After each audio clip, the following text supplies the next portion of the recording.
tardes, ya les estoy dando la bienvenida a otra entrega de Sobrevivir en Miami, un programa que pretende hacerles llegar lo difícil del arte de vivir y algunas veces sobrevivir en esta ciudad siendo artista. Recuerden que esto es un programa patrocinado por Jolie Plastic Surgery. Hoy con un invitado especial, porque además de ser escritor y un gran escritor, es un tipo que los tiene bien puestos y que dice las cosas como son. Bienvenido, Enrique de Risco aquí a Sobrevivir en Miami. Muchísimas gracias por la entrevista. Bueno, yo este tipo de entrevistas siempre lo empiezo con la misma pregunta. ¿Cómo y cuándo saliste de Cuba? Salí el 20 de octubre de 1995, rumbo a Madrid. Me quedé allá, estuve 2 años, hasta el 97, julio del 97, y después vine para acá. ¿Cómo? Tú sabes, ¿no? Carta de invitación a Alemania. En la primera parada, que era en Barajas, salí por la puerta. ¿Te bajaste? Pedí asilo, que era lo que se estilaba en la época, y nada, estuve, al ratico ya estaba ilegal, y estuve ahí tiempo, y después vino un programa de asilo para acá, para Estados Unidos, entonces me acogí a él y finalmente vine en 97. Bueno, ser escritor en Cuba es ya un problema. Ser escritor y pensar es un problema ideológico. Pero ser escritor y escribir lo que se piensa es una traición. Ya. ¿Cómo sobreviviste tú a este sistema? Chico, a ver, ¿cómo explicarte? Yo me creía que el sistema, vamos a empezar por dónde. Cuando empecé a escribir, no sé, cuando empecé a vivir, ¿no? Uno crecía en aquello. Por tanto, yo creía que mi deber era decir lo que pensaba, ¿no? Eso me ayudó un poco a la hora de enfocarme. Y a medida que me fui dando cuenta, que fue bastante temprano, ¿no? 17, 18 años, ya empieza uno a chocar con el sistema de manera muy frontal. Uno sentía también, te recuerdo, estoy hablando de los años 86, 87, en medio de la perestroika, donde había cierta cobertura, ¿no? O cierta justificación ideológica al mismo hecho de criticar, ¿no? Y pedir reformas dentro del sistema, ¿no? Eso estaba pasando en la Unión Soviética, que era un poco la madre nutricia de la revolución cubana, del régimen cubano, y entonces uno se veía a uno mismo como una especie de revolucionario de los revolucionarios, ¿no? Y dentro de eso, de alguna manera, no sentía la necesidad de esconderme. En algún momento ya empiezo a sentir ya la presión, pero ya era un poco tarde para cambiar de manera de ser. Yo creo que eso tiene que ver con la persona, ¿no? Y entonces también, desde el principio, es que así, humor. Un humorista tiene que arriesgarse, tiene que... La idea, por lo menos, que yo tengo del humor, ¿no? Ir al fondo de las cosas. Para mí el humor es algo que demuestra, que pone a todas las cosas a prueba. Y demuestra lo ridículo que puede ser cualquier cosa. Puede ser desde la patria, los héroes, los dioses o lo que sea. Eso, esa idea del humor, digamos que te empuja mucho a arriesgar. Yo recuerdo la primera vez que yo entré en el DDT, un famoso semanario, creo que era cada 2 semanas, cubano. El director Carlucho en ese momento, Carlucho, me dice: el humor es una cosa muy seria, me acuerdo que me dice. Y yo, sí, yo lo sabía. Pero me gustó esa confirmación, ¿eh? Y es la idea, ¿no? La idea de la seriedad y de ir al fondo de las cosas, ¿no? Y incluso ahora mismo, no siempre que escribo eso del humor, pero digamos, no ha cambiado mucho en cuanto a actitud.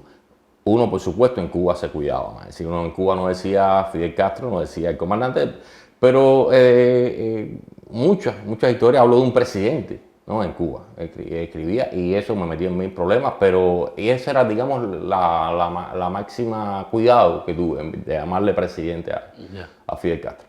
Y eso, y sí, uno claro que se cuidaba, ¿no? Digamos, uno de los géneros que más abordé en esa época era la fábula. Y la fábula siempre, claro, ¿no? El león, ¿no? Era el poder, etc. Pero desde un principio sí hubo una vocación si no de enfrentamiento al régimen, sí de intento de una actitud más o menos cívica, para decirle de alguna manera. No creo ni siquiera política, más cívica. la idea de que uno tenía que cuestionar, ¿no? Y eso incluso vive en el mismo discurso de la Claro, revolución. es que esa es una de las grandes críticas, yo creo que uno puede hacer el sistema, que te enseña a pensar, porque sobre todo en nuestra época, ya no tanto, pero en nuestra, tú eres un poquito mayor que yo, pero un poquito nada más, pero nosotros nos enseñaron a pensar y nos enseñaron a investigar y nos enseñaron eso, que había... O nos decían que nos habían enseñado a pensar. Exactamente. No, pero al mismo tiempo, el hecho de que uno poner en práctica lo que ellos nos decían que hiciera y las consecuencias que nos empezaba a traer, es decir, vigilancia, represión, etcétera, ya le empezaban a uno a enseñar, ¿no? De manera muy directa, muy concreta, qué es lo que ellos pensaban de sí mismos, ¿no? Y era curioso hasta con los padres, ¿no? Que te decía que creían que aquello funcionaba muy bien, pero en cuanto uno empezaba a criticar, decía, no te metas en eso. Exactamente. No te metas en eso que te va a buscar un problema. Entonces, ahí lo primero que uno pensaba era, bueno, si esto es tan bueno, ¿por qué uno tiene que preocuparse por decir ciertas cosas? Y nada, digamos, en un principio incluso lo más subversivo que nosotros podíamos tener a mano eran cosas que venían de la Unión Soviética, de Polonia. El Sputnik, ¿no? Que a nosotros, por lo menos a mí, yo me acuerdo que había momentos que decía, ¿qué es esto?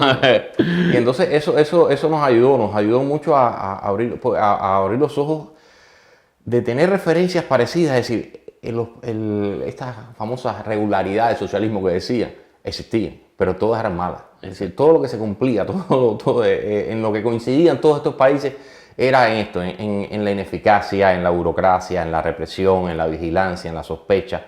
Y en ese sentido uno sentía que no estaba solo, ¿no? Que había otra gente que había pasado por este problema, que estaban pensando dentro de ese sistema y uno empezaba ahí, ¿no? Ahí empezaba a leer a Bulgakov, por ejemplo, para hablarte de un autor bastante conocido, a Mrozek, que para mí en esa época era súper importante, el que hizo teatro también, etc. Y entonces eso no, digamos, fue un momento en ese sentido muy rico de cuestionamiento y de cuestionamiento sincero. Ya después uno se volvió más calculador, ¿no? Y trataba de decir las cosas, ¿no? De esquivar la censura. Pero en un principio ni siquiera era eso.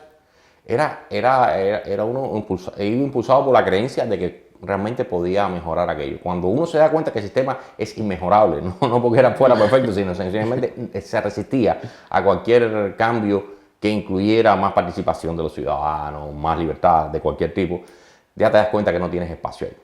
Y entonces eso es, digamos, ya el proceso empieza a vivir en los 90.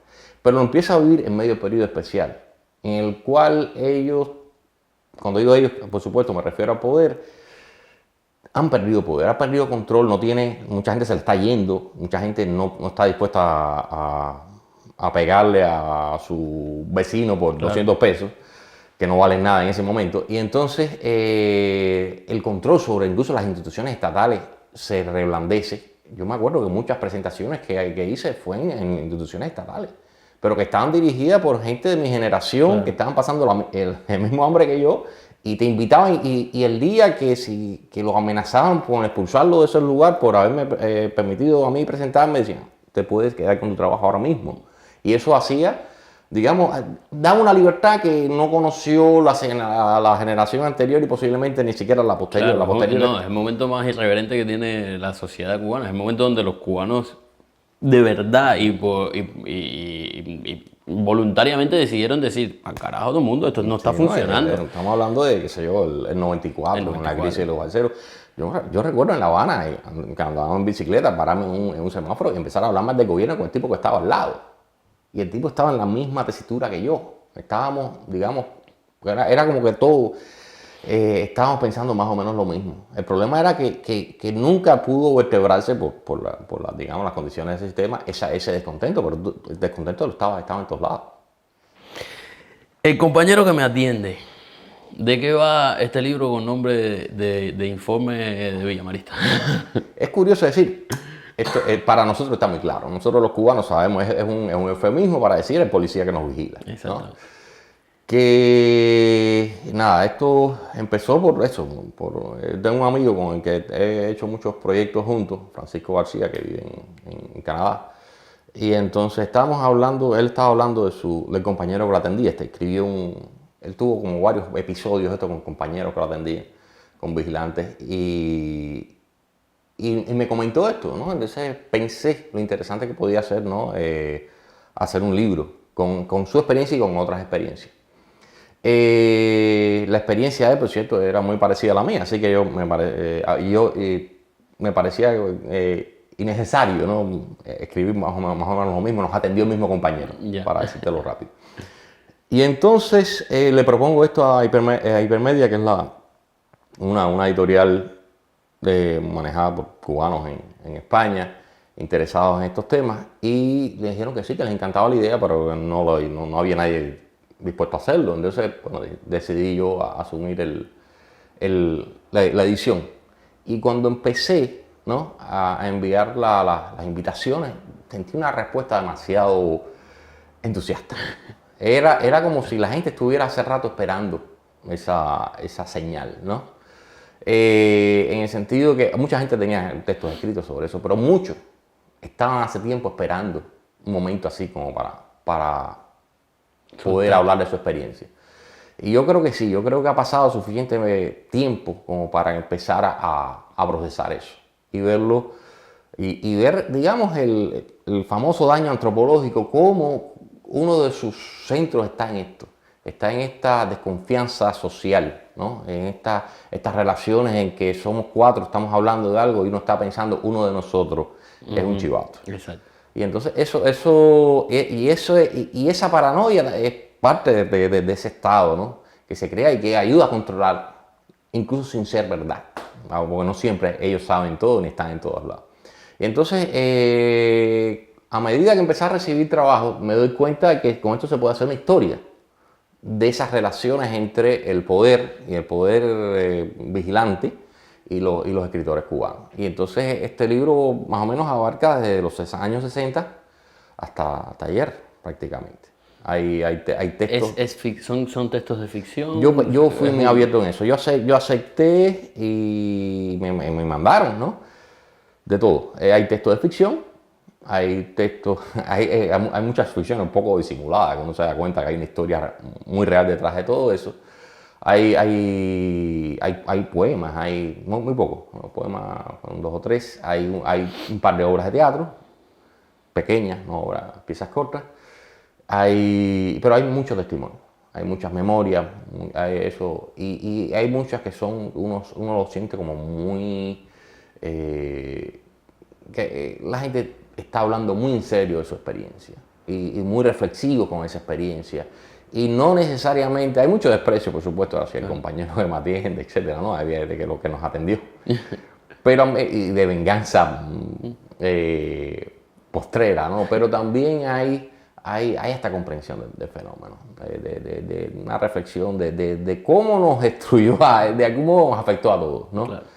Tampoco quiero victimizar mucho el asunto, pero sí que nos afectó a todos, tanto a los vigilados como a los vigilantes. Claro. ¿Entiendes? Porque desde el momento que cualquiera de nosotros, porque hay mucho de resistencia, es un libro también de resistencia, hay mucha gente que dijo que no, que yo no participo, y eso ya es una especie de heroicidad, aunque uno prefiera ni llamarla así. Pero en un momento donde había tanta gente dispuesta a denunciar, que hubiera gente que dijera no denuncie a un amigo, etc. Yo creo que eso es una actitud, ya es un momento de dignidad.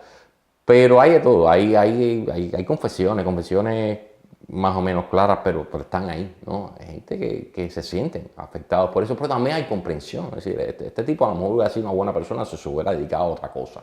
Pero lamentablemente, eso fue el camino en la vida que la vida eligió para él y él eligió para su vida. ¿Cómo cuántos autores? Es grande, hay 57 autores, creo. Una de las cosas que más me gusta del texto es que hay mucha gente de Cuba, mucha gente que se atrevió. Mucha gente que todavía está en Cuba. Que está en Cuba ahora mismo. Que se atrevió, que yo le dije, hablé bien claro de qué iba el libro, y hay 17 de los 17 en Cuba, aquí en Miami hay como 9, en Estados Unidos en total conté que era como 19, en el resto de Latinoamérica como 4 o 5, en Europa, de España hay como 10, y el resto de Europa 5 más. Es decir, ahí hay es decir, está la diáspora, ¿no?, en toda su extensión representada, pero también hay Cuba, ¿no? Es decir, gente que está escribiendo esto desde Cuba, y gente mayor, pero gente joven también. Y eso, hay muchas generaciones implicadas, y hay grupos diferentes importantes en la literatura cubana. El establo está muy representado, la gente de diáspora, la gente, los novísimos, en fin, hay la generación C, está del año cero, hay de todo. Y en eso hay una riqueza. Y yo, fíjate, no todos los textos responden a mi gusto especial por la literatura, pero todos los textos tienen una dignidad literaria y todos los textos hablan de esa dignidad y hablando de ese tema. Hablando de la censura, que en nuestro país, más que una práctica, es una filosofía de vida, ¿alguna vez, desde tu punto de vista, la sociedad cubana se librará de no solo de la censura, sino del el hecho de querer censurar? Porque todos nos censuramos todo el tiempo, vivimos fuera y todo el tiempo, inclusive estamos pensando, le pregunto esto, le digo esto, no se lo digo. Hay varios problemas aquí. Uno, que yo siento que el mundo que le llamamos libre, que está cada vez más autocensurando. Son otro tipo de censura, pero todavía. Se está saliendo de un sistema muy represivo, pues ya de llamarle censura, llamarle poco. Pero la censura incluso tiene ciertos códigos. Lo de Cuba es más que censura, es una autolimitación, es falta de libertad. Y no solo falta de libertad, es desconocimiento de la misma idea de libertad, de cómo funciona la libertad en sociedad. De cómo esta interacción, de que tú tienes que aceptar cosas que no te gustan, cosas así. ¿Qué pasa con las nuevas generaciones norteamericanas o europeas que de pronto tampoco quieren aceptar cosas que no les gustan? Eso ya no es un fenómeno cubano. Entonces yo creo que lo primero que tiene que plantearse cualquier cubano y cualquier ser humano también es ser libre. Es un proceso complicado. Ser libre tiene riesgo. Trae muchas inseguridades. La historia de la Biblia es la historia de la libertad, y una libertad, es decir, peligrosa. Es decir, cuando Adán desobedece a Dios y coge la manzana, ya está optando por su libertad. Y es el momento de crisis, ¿no? Que él es expulsado. Eso es una fábula de eso, ¿no? La libertad no es fácil, pero es parte esencial del humano. Si no hacemos eso, entonces estamos en un momento crítico, yo creo, para la libertad, no solo en Cuba, sino en el mundo. Y entonces Cuba tiene ese doble problema, el problema de venir de un sistema totalitario y el problema que está viniendo un mundo que va hacia una especie de totalitarismo por cuenta propia, ¿no? Es decir, donde todo el mundo tiene miedo de decirse algo y se autorreprime por no sé qué. Y esa idea liberal de que hay que crear un espacio donde no seas ni tú ni yo, sino sea de todos y en el cual nos podamos expresar más o menos cualquier cosa, eso está ahora mismo está en peligro, ¿no? Y cada vez, tú sabes, los grupos y incluso hasta el individuo está aumentando su sensibilidad y su espacio de no me toques, ¿no? Y entonces ya casi invade el tuyo invade a mí, entonces llegar a un momento que no vamos a poder jugar, interactuar, ¿no? Porque todo el mundo se siente muy, muy ofendido. Claro.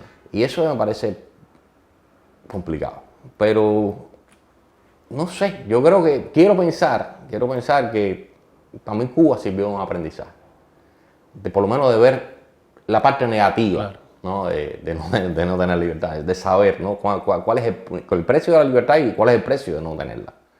Yo creo que en eso los cubanos deberíamos, ¿no? de estar más alerta que el resto de la humanidad, ¿no? Deberíamos, lo que pasa es que sobre todo en los últimos tiempos, yo lo que veo es que hay como una especie de síndrome de Estocolmo, que la gente necesita sentirse reprimido de alguna manera, sobre todo con estas cosas de Trump y la otra, y el Estado y todo, y la gente necesita sentir que hay alguien que le está poniendo la... Eso lo ves en todos lados, es decir, es el nacionalismo, es la religión, la vuelta de las religiones, es la vuelta de la tribu, ¿no?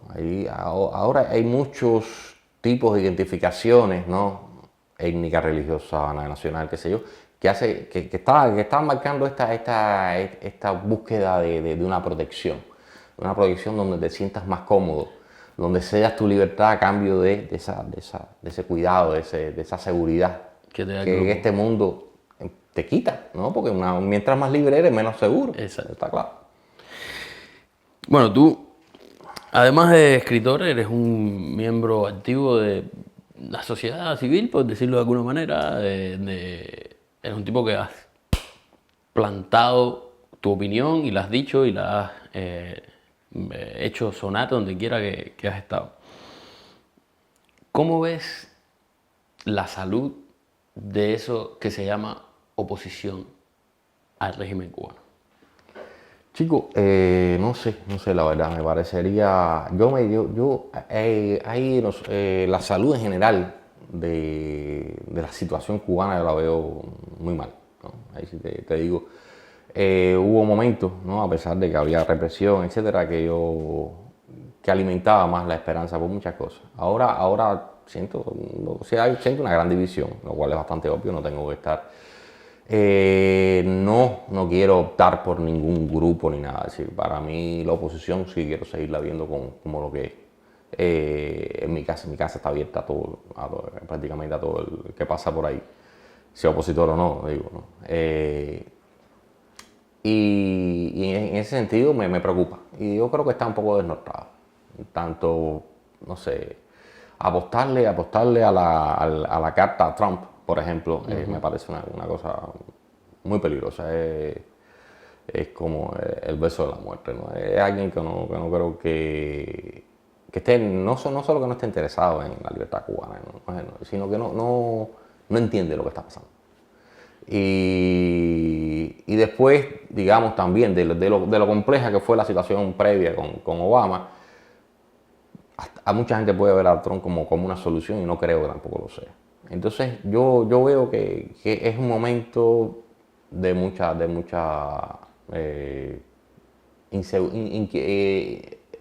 poca claridad. Incertidumbre de poca claridad a dónde se quiere llegar. Sí, todos estamos claros que queremos una sociedad democrática, etc. Pero el castrismo ha mutado inteligentemente, vamos a concederle eso, a algo que ya no sabemos ni cómo llamarle, ¿no? Obviamente no es un sistema socialista, aunque ellos siguen diciendo socialistas, cada vez son más capitalistas que nadie para su propio beneficio. Obviamente no es democrático. Hay incluso gente que se resiste a llamarle totalitario. Yo creo que los vicios del totalitarismo los conserva intactos.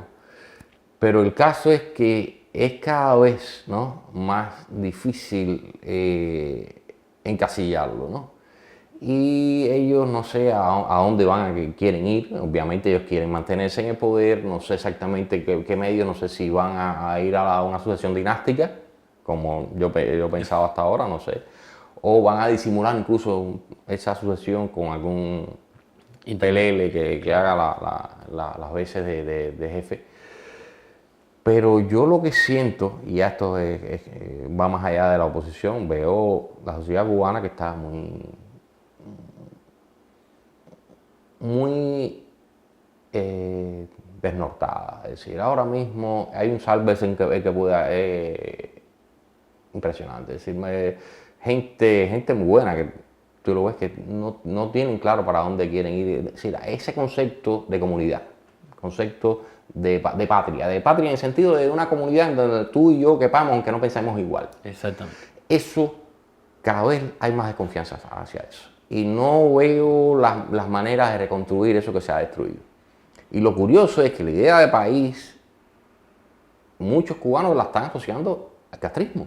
Claro, pero eso pasó también, por ejemplo, en España con la idea de patria. Es decir, exacto, los españoles... mira, lo estamos viendo ahora. Me gusta mucho que te saques ese ejemplo, porque está espectacular en el sentido de que muchos huyéndole a la idea de nación de franquismo han tirado al niño con el agua sucia, ¿no? Y entonces España es una mala palabra, o es una palabra fascista. Exactamente. Te das cuenta que ante el desafío independentista de Cataluña, no hay mucho que ofrecer.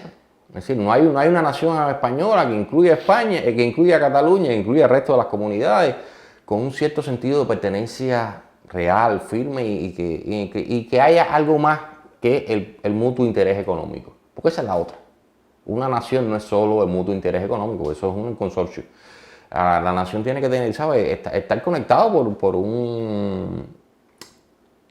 por valores sentimentales, incluso, quizás valores éticos, pero sobre todo por una idea de que, de un sentido de pertenencia, una pertenencia en la cual cada cual puede ser el mismo y no otra cosa. Es decir, esa pertenencia medio rara, que tú eres cubano a tu manera, yo soy cubano a mi manera, pero todos somos cubanos y nos interesa y somos parte de esto.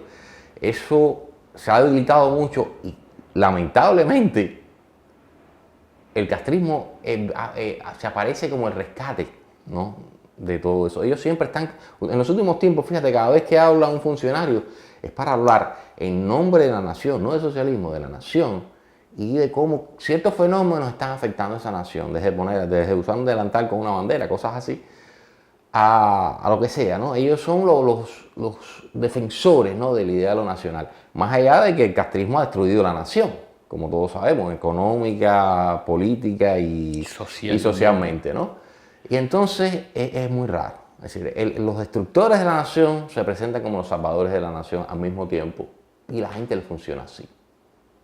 Entonces mucha gente ve como un ataque al castrismo, como un ataque a su cubanía. Y eso es terrible.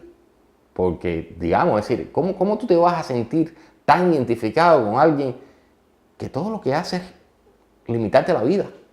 Y viceversa, que es peor todavía. Yo no tengo que hablar de un tipo que reprimieron hace 50 años para hablar más del castrismo. El castrismo hoy me está limitando la vida a mí y le está limitando la vida a mi familia en Cuba, incluso fuera de Cuba. Y hoy le está negando la entrada a Cuba a gente porque se expresó de determinada manera en cualquier momento y no le permite visitar a su familia. Eso no hay que... Y tú dices, ¿en qué sistema más o menos civilizado es aceptable eso? Se supone que un Estado esté para garantizar, ¿no?, que tú y yo podamos vivir ahí, no para hacerte la vida, no para decir cuántos empleos vas a tener, puedes optar. Tú puedes, este mundo funciona porque todos los días la gente se inventa su propio contenido de trabajo, su propio empleo, ¿no?, y inventa cosas nuevas. Y ese Estado pretende que puede legislar cuántos empleos va a tener la gente. Es algo absolutamente ridículo que no tiene nada que... Es que decirle medieval es decirle mucho. En medievo había bastante más libertad económica que en la Cuba de ahora. Y entonces, es decir, es algo que se cae de la mata, ¿no?, la infuncionalidad del castrismo. Y sin embargo, una de las cosas que más está funcionando es para aparecer como el garante de cierta idea de nación. Y es peligroso que sigamos identificando Cuba y el castrismo porque es decir, también podemos hacer lo contrario, ¿no? Odiar a un país o una pobre isla por identificarla con ese sistema. Y eso es parte de lo que le dicen el daño antropológico, que me parece que es una definición bastante abarcadora del problema. En la investigación o recopilación de textos para este libro, debes haber conocido historias impresionantes. Y supongo que más o menos tienes una idea del largo del brazo de la censura o del régimen. ¿Te sorprendió? ¿Todavía te sorprendió? ¿O cumplió tus expectativas? ¿Ya pensabas que iba a ser así? ¿O llegó un momento que dije, coño, yo no pensé que esta gente fuera a llegar a tanto? Mira, yo en el barrio donde yo vivo hay muchos expresos políticos, entonces uno realmente parece que está curado de espanto, ¿no? Porque gente que metieron preso por nada, o por menos que nada, ¿no? Hay un chiste ruso del tiempo de Stalin que decía uno, ¿y tú qué haces? ¿Y cuánto tiempo te echaron? No, 10 años. ¿Y qué hiciste? Nada, dice, nada. Aquí por hacer nada solo te echan 5. Entonces hay gente que está por nada. Chicos, y es una cosa que no me sorprendió, o sí, de alguna manera, es la uniformidad de la vigilancia, la represión, lo parecido que eran unos casos a otros y al mismo de uno, ¿no? Eso me sorprendió. Es decir, por un lado esperaba, ¿no?, que iba a ser parecido, pero de alguna manera el parecido de los personajes, ¿no?, como los representan, es increíble. Me sorprendió la variedad de la gente, de la respuesta de la gente, ¿no? Eso me pareció un buen síntoma, ¿no?, por lo menos de proteger de la individualidad. Hay casos que ya conocía, que incluso no están en el libro, pero autores en el libro sé que le pasó eso, de un escritor, que bueno, no un escritor, un muchacho de 16 años o 17 en el preuniversitario, que escribe un poema disculpándose a Carlos III por haberle cambiado el nombre a su calle, y ese tipo lo mete en 5 años preso. No, eso me parece como unos momentos, digamos, estelares de la represión cubana.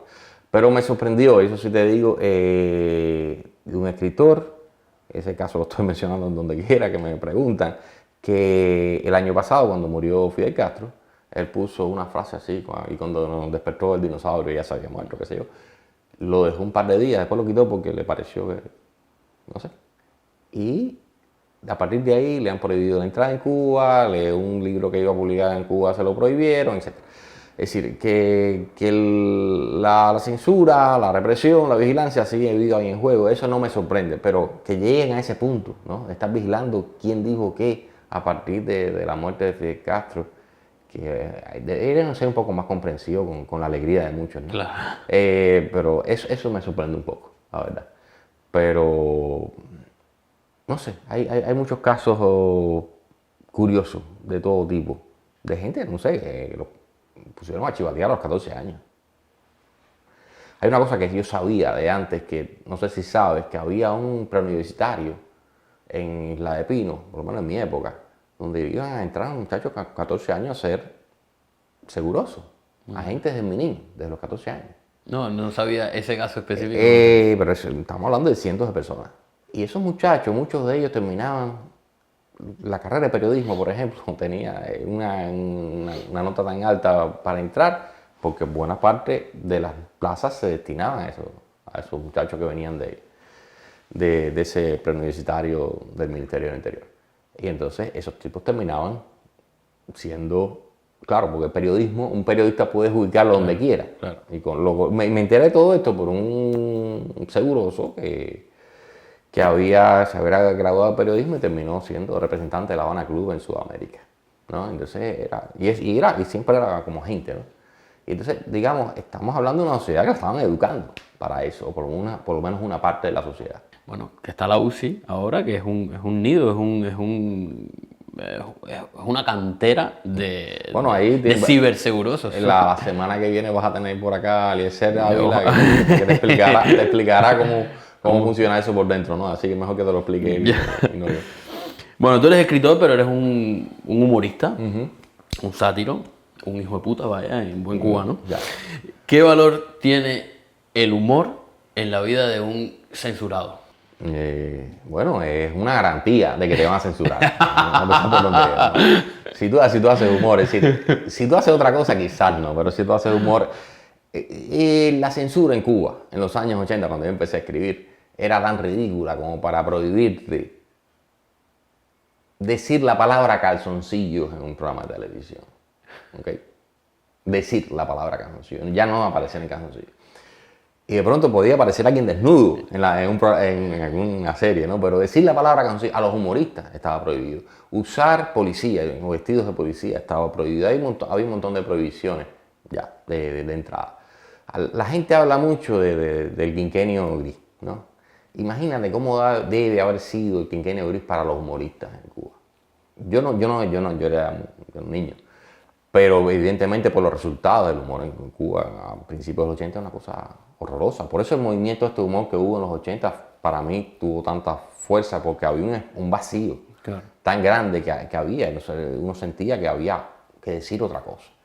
Pero eso empezó por la destrucción de mucha gente que yo ni sé ni quiénes son, o a otros sí sé quiénes son, dejaron de producir prácticamente durante esa década. Y entonces y el problema del humor tiene un doble problema, no solo la censura totalitaria que tiene que tropezar en Cuba, sino el mismo poco respeto que se tiene por el humor. Por un lado, todo el mundo lo aprecia como algo que va a funcionar, pero siempre en una escala menor que las demás cosas. Es como que no es serio. No es serio, entonces el artista que produce humor tampoco es serio, entonces no es un artista, es un comicucho. Y entonces la censura sobre él No es tan importante. No es tan importante, entonces, pero es de los primeros que sufre. Pero el humorista, quizás por la misma condición del humorista, es un sobreviviente. Entonces, él siempre está tratando más que defender esa condición de artista, está tratando de defender su condición de sobreviviente y entonces, digamos, más adaptable quizás que otros artistas que quizás tengan otra idea de sí mismos y además sean más respetados socialmente. El humorista tiene otro tipo de respeto. Entonces yo creo que eso hace más complicado su sistema de defensa. Pero así todo, es decir, yo respeto mucho a mis colegas. Yo, por ejemplo, yo en ese sentido soy muy diferente a casi todos ellos. Yo no soy profesional, no vivo de eso. Y eso me da unas libertades que ellos no tienen. Claro. Pero a ellos les da, digamos, una relación con el público mucho más intensa o directa, qué sé yo. Entonces funcionamos de manera distinta y me parece muy bien la manera en que funcionan ellos. Pero también no tengo que tomarme los cuidados que se toman ellos. Por eso para mí salir de Cuba y escribir desde fuera fue una gran liberación. Ya no tenía que decirle el presidente, le podía decir el comandante. Claro. Y por ahí tengo un libro que se llama El comandante. El comandante y ya, no hay problema. Entonces eso ya sé que pues, un humor así tan elusivo se hace complicado de seguir, ¿no? Entonces este tipo de textos más frontales yo creo que funcionan. Y nada, yo te digo, para mí, por ejemplo, un gran ejemplo y referente era Mark Twain, ¿no? Y Mark Twain se burlaba de Washington, George Washington, el fundador de la nación. Y decía, ¿por qué él se burla de Washington? Yo no puedo burlarme de Martí, por ejemplo. Si Martí es tan grande como dicen, y yo lo creo que lo es, ¿por qué no puede aguantar un buen chiste? Y lo aguanta muy bien. Y claro que lo aguanta muy bien. Ahí está Garrincha, tú has visto las cosas que hace Garrincha. Y antes de Garrincha estaba el Bobo Babela, que hacía chistes buenísimos. Y ahí hay un respeto ahí. En lo de Garrincha, en el Bobo Babela, es saber que es más fuerte. El problema es que esta gente que son un poquito más, digamos, tienen una relación más religiosa con esta figura, al final tienen mucho miedo, ¿no? de que la irreverencia destruya la imagen, ¿no? Yo creo que en ese sentido los humoristas confiamos más en ciertas realidades. Confiamos en que esas figuras van a aguantar cualquier cosa que le pongamos arriba. Y entonces en ese sentido somos más libres, ¿no? Claro. Bueno, se dice que en Miami hay más compañeros que en Cuba. Tú que has investigado este tema, ¿este hecho es lo que te hizo irte a vivir a Nueva York? ¿O? No, yo era neoyorquino, vocacional de toda la vida. Yo siempre quise vivir por allá. Yo veía las películas, yo veía las bolsas de basura así apiladas y el humito saliendo de las calles, a mí me parecía algo poético. Yo quería estar ahí. Entonces, nada, cuando hubo la oportunidad de venir desde España, yo me traté, ¿no?, de buscarme la manera de un sponsor, qué sé yo, que fuera para quedarme por allá. Y caí en una comunidad que, de hecho, yo no vivo en Nueva York, yo vivo cruzando el río, en West New York se llama el barrio mío, que estoy en medio de una comunidad de cubanos, que ahí era como una especie de Miami del Norte. Ya lo es mucho menos, antes había como un 50% de cubanos en esa zona, ahora hay unos 10-15%. Pero es una comunidad de gente, de amigos, gente creativa, gente buena, gente trabajadora, que me siento como en casa. No sé si decirte como Miami, pero me siento como en casa. Claro, Miami es la patria. Eso te iba a preguntar, ¿te gusta Miami? Sí, pero de la patria hay que estar lejos. Claro.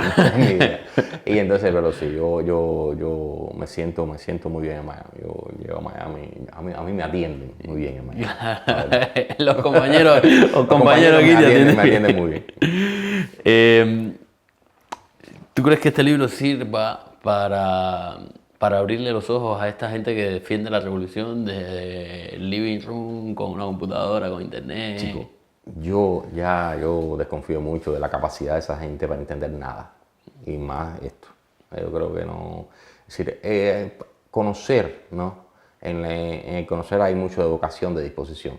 Si no quieres entender, no entiendes. Eso está claro. Yo no creo mucho. Yo de hecho, si hay gente que se entera, me parece genial. Pero pensé poco en ellos, de verdad. Yo pienso más en nosotros mismos, ¿no? En sentirnos cómplices de esto, ¿no? De este proyecto, de este libro, de este conocimiento que hemos adquirido sobre nosotros mismos. digo, nosotros como escritores, nosotros como escritores cubanos, nosotros como miembros de varias generaciones, para ver que nos pasaron cosas muy parecidas, o unos más terribles que a otros, y entender, ¿no? Y también las nuevas generaciones cubanas. Yo veo que los muchachos de ahora están en el mismo punto que yo dejé aquello en el año 95 o antes. Yo diría que están para atrás. Antes, es decir, ellos están como yo estaba cuando la perestroika, con la diferencia que no hay perestroika, ni posibilidades de cambio, ni forma de visorarlo. Yo veo mucha gente que creen en la capacidad o en la disposición del sistema a regenerarse, ¿no? Y yo creo que porque para mí fue un descubrimiento. Desde el momento que yo me siento vigilado en Cuba, cuando veo que hay un señor que hacía unos años estaba vigilando a los deportistas que no se quedaran y después terminó en la Academia de Ciencias. Él era el compañero que atendía a la Facultad de Historia en el año 85-86. Cuando veo que ese tipo me vigila, que sabe dónde está mi casa, que me espera en la esquina de la casa, que de todo, que cuando voy a coger un premio de literatura está ahí, como mirando, y yo le digo, trabajando, y el tipo sonríe, y después me doy cuenta que sí, que estaba trabajando. Y me hace entender cómo funciona ese sistema. Ahí tú tienes las opciones, ok, tú o eres parte del sistema o no eres parte, yo decidí no serlo. Pero yo creo que eso es muy esclarecedor. ¿Sí? No confían en ti, no quieren escucharte, o quieren escucharte pero para reprimirte, no quieren escucharte para cambiar. O sea, esa relación que ellos establecen a través de esta desconfianza, ya yo creo que habla muy bien y a la hora de quitarle cualquier esperanza de regeneración. Eso no tiene redención posible porque es un tema basado esencialmente en miedo, en la represión, etc. Y uno le dice compañero que me atiende porque para bromear un poco con la idea, pero es eso, eso no es normal. Que no me digan que el FBI también vigila a gente, no, nunca fue como en Cuba, nunca te estaban visitando todo el tiempo diciendo lo que tenías que hacer, no, este nivel de chivatería, ¿no? Además de no solo jugar contigo, sino con tus allegados. Yo tuve un compañero que me atendió en un momento determinado, por otras razones no políticas, pero que me atendía. Y yo me acuerdo que llamaba a mi casa a las 8 de la mañana, hablaba con mi mamá, le decía, ¿qué está haciendo tu hijo? ¿Qué no sé qué? Y un día se me apareció en el trabajo, el agente Vázquez, no se me olvida. Si un día haces una segunda recopilación, te escribo, yo quise limitarlo a escritores, porque, bueno, para establecer este diálogo entre la escritura y la vigilancia, pero yo sé, no, todo el mundo tiene historia. Y además había que limitarlo a algo, ¿no? Pero si no, yo sé que y los artistas en general tienen muchas historias que hacer. Y la gente normal. Y la gente le iba mucho peor. No tenía ni en qué defenderse. Es decir, el pobre diablo que lo cogían por lo que fuera. Antes un delito político era coger una balsa. Exactamente. Y entonces, o robarte un pedazo de carne. O robarte un pedazo de carne, lo que sea. Y toda esa gente, a la hora de defenderse, sí, tenían muy poca defensa, ¿sabes? No tenían manera de decir, estoy preso. Y me están cogiendo por conciencia, básicamente, ¿no? Porque no estoy de acuerdo con ellos. Y entonces, yo no quise hacer en un libro de la represión, que hay mucha, ¿no? Porque yo estoy convencido que los escritores no fue a los que peor no fue en esta historia. Al cubano de la calle le fue mucho peor. Yo quería establecer este diálogo, porque me parece que iba a ser un diálogo un poco más preparado, ¿no? Los escritores, digamos, tienen más instrumentos para eso, y más consciente, y sobre todo un diálogo más distante. Yo he estado también buscando la distancia para poder ver el fenómeno como es, como un fenómeno cotidiano. No es que hoy te cojan preso a ti o mañana a mí. Es que hoy y mañana, todos los días, sospechamos que nos están vigilando y que si sentimos un ruido extraño en el teléfono, ahora no sé cómo funciona eso con los celulares, pensamos que nos están escuchando la conversación. Que la gente que escribiendo emails de pronto siente que viene un tipo y le dice, no les puedes escribir más a fulano. Eso me pasó a mí estando aquí. Escribía a gente y me decía, mira, no me hables de el problema de la conservación de La Habana, porque eso es un problema político. Se está cayendo los edificios, eso es un problema político, no me hables de eso. Y entonces uno está consciente. Y pues claro, y recibieron un llamado de alerta, ¿no? Y uno siente que eso es parte de la vida. El problema es que nos hemos acostumbrado a vivir con ese monstruo en la casa todo el tiempo, no, a no mirarlo, a decir que no existe, a decir no te metas en eso, a llamarle de otras maneras, pero eso se llama miedo, se llama intimidación, se llama desconfianza, se llama falta de libertad. El problema es que no acabamos de llamarle así. Y libros como estos eso, tratan de llamar las cosas por su nombre, de buscarle el nombre a las cosas, porque a veces ni lo tienen. Entonces, por eso busqué este nombre prestado, compañero combatiente, para hablar no solo de compañero combatiente, hablar de vivir en el miedo, sin atreverse a llamarle siquiera miedo, que no hay más miedo que ese, no hay miedo que no se ve. Entonces yo creo que esa es, digamos, la función del libro, ¿no? Un poco de reunirnos en torno a este problema, de hablar de este problema, una especie de hospital de día, ¿no? Y de comunicarnos con todo el lector que quiera. Y yo creo que eso yo no lo puedo predecir, ¿no? Qué va a pasar ahora en adelante, pero digamos es lo que estamos buscando, una comunicación. Esta pregunta no viene ni al caso, pero vamos a ir dos preguntas más atrás. ¿Quién crees, si vamos a poner que este febrero de 2018 las elecciones son realmente elecciones, quién crees que saldría de presidente de Cuba? ¿Tú me estás diciendo que a quién quiere Raúl que salga o...? ¿Quién tú crees que ellos pondrían en el juego? Yo creo, es decir, si vamos a creerle, yo nunca le creo, pero si vamos a creerle, este tipo, Díaz-Canel. No sería el hombre del poder, obviamente, pero a lo mejor como una manera de salir, ¿no? de este círculo cerrado de Castros y Castros y Castros, quizás pongan a este hombre con la esperanza de, bueno, un poco como hace Putin con el otro, tampoco. El de Rajesh. Que es decir, darle esta alternativa justamente, pero sin renunciar al poder. Ellos no van a renunciar al poder. El poder económico de Gaesa está en manos de los Castros directamente. La inteligencia está en manos de Alejandro Castro Espín. Un poco las relaciones públicas están en manos de Mariela. De Marielita. Sí, no estamos. Yo creo, si yo tuviera que tu apostar, caballo es Mariela. Yo creo Alejandro. Alejandro es un país todavía muy machista para aceptar a alguien como Mariela. Pero yo creo que precisamente, porque ellos ahora como están lavando la cara al exterior, yo creo que sería... A lo mejor les convendría más de cara al exterior. Pero lo primero es, necesitan a alguien que les tranquilice a los generales. Ya. Y yo no quiero que Mariela, los generales aquellos dejándose mandar por Mariela.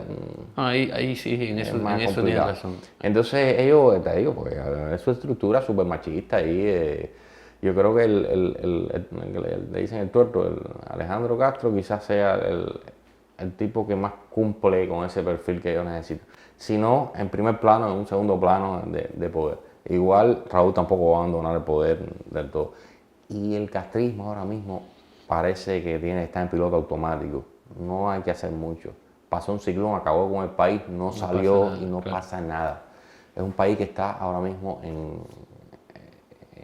una total apatía y parálisis de todo tipo, social, económica. Y entonces yo no creo, el mejor ejemplo yo creo que también es Maduro. Maduro es un tipo totalmente insignificante y sigue al frente de ese país.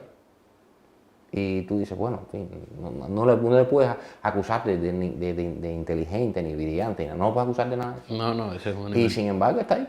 Entonces te das cuenta que es un sistema que llegado a cierto punto prácticamente funciona solo. Y hay muchos intereses, artistas, por ejemplo, que ahora son los grandes beneficiarios, ¿no? de este castrismo tardío en los cuales ellos pueden gastar y vender y comprar y no pagar impuestos y le dan caserones para hacer estudios, en fin. Hasta esa gente está interesada en que se mantenga este poder, para no hablarte de los militares, etc. Entonces es un país que no creo que ahora mismo, de verdad, mi nivel de desesperanza es muy profundo y sin embargo este libro es como mi gran esperanza, es decir, no que va a cambiar nada, pero ahí deposito la idea de que pase lo que pase, mantener el deber de hablar, de no quedarse callado, de no resignarse a que las cosas son así. Bueno, ¿dónde se puede comprar el libro? ¿Dónde lo encontramos? El libro se puede comprar en Amazon, es la manera más fácil. Y va a estar, ¿no?, en diferentes librerías en todo el mundo. Yo creo que está muy accesible, a través de Amazon está muy accesible, no sé, y en diferentes librerías que van quedando ahora. Bueno.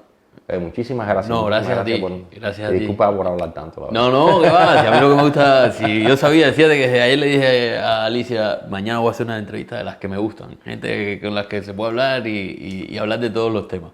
Muchísimas gracias por la entrevista. A ustedes los invito y les recuerdo que esto es un programa que se transmite todos los jueves a las 4 de la tarde por el Facebook Live de Cuba en Miami y que está patrocinado por Jolie Plastic Surgery. Muchísimas gracias y muchísima suerte. Gracias, hermano.